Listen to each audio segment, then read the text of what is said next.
Breaking news చూస్తున్నాం. హైదరాబాద్ పాత బస్తీలో ఉద్రిక్తత నెలకొంది. హైదరాబాద్ లోని సక్సెస్ స్కూల్లో 2వ తరగతి విద్యార్థితో కల్మ చదవాలని ఒత్తిడి తెచ్చారంటూ తల్లిదండ్రులు ఆరోపించారు.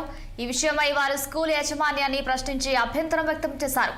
ఘటనపై స్పందించిన స్కూల్ యాజమాన్యం సంబంధిత ఉపాధ్యాయురాలు షేక్ ఆయిషా పర్వీన్ను విడుదల నుంచి తొలగిస్తూ నోటీసులు జారీ చేసినట్లు తెలిపింది.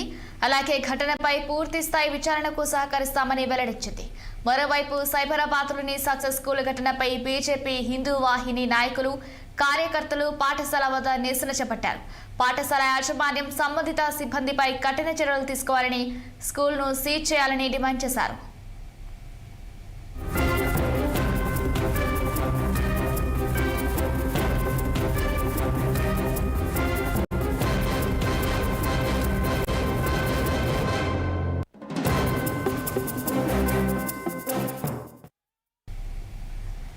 ఈ సందర్భంగా బీజేపీ నాయకులు నిరంజన్ యాదవ్, రాజా సింగ్ ఘటనకు ఖండిస్తూ రాష్ట్ర ప్రభుత్వంపై విమర్శలు చేశారు. ఆరోపణలపై సమగ్ర విచారణ జరిపి నిజమని తేలితే బాధ్యులపై కఠిన చర్యలు తీసుకోవాలని డిమాండ్ చేశారు. పరిస్థితి ఉద్రిక్తంగా మారడంతో పోలీసులు భారీగా మోహరించారు. నిరసనకు దిగిన మహేశ్వరం బీజేపీ ఇన్ఛార్జ్ అద్దెల శ్రీరాములు యాదవ్తో పాటు పలువురు బీజేపీ హిందూ వాహిని కార్యకర్తలను పోలీసులు అదుపులోకి తీసుకుని పోలీస్ స్టేషన్కు తరలించారు. ఘటన నేపథ్యంలో ఎలాంటి అవాంఛనీయ సంఘటనలు జరగకుండా పోలీసులు భద్రతా చర్యలు చేపట్టారు.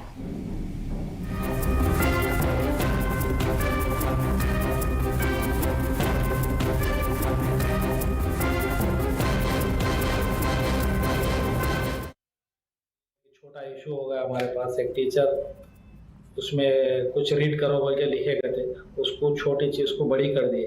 और वो क्या है, फिर पेरेंट ही आए, ठीक है सर टीचर को मत निकालिए, टीचर से कोसा की गलती का होगा, 20 बच्चों में एक बच्चे को लिख दिए, उन्होंने कोई गलती से लिख दिए, ठीक है आप टीचर के पेट पे मत मारिए, मत निकालिए बोल के बोले।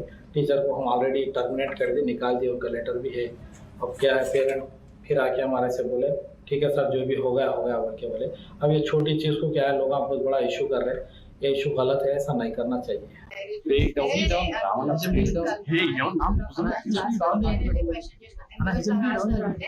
Religious practice, it's mandatory for everyone. Religious practice mandatory. Bible కూడా mandatory తీసుకొచ్చాయి. Religious books కూడా mandatory గా తీసుకొని రండి. ఎందుకు ఓన్లీ ఒకటే రిలీజియన్ ని పిల్లల మీద ఇంపోజ్ చేస్తున్నారు? 6 years కి ఏం తెలుసు? వాటికి ఈవెన్ భగవద్గీత గురించి తెలియదు. ఇప్పుడే మేము స్టార్ట్ చేస్తున్నాము. అసలు నాన్ ముస్లిం స్టూడెంట్స్ కి ఎందుకు ఇంపోజ్ చేస్తున్నారు? సరే మీరు బై మిస్టేక్ రాస్తున్నారు, బై మిస్టేక్ రాస్తారంటే నేను యాక్సెప్ట్ చేస్తాను. ప్రతిసారి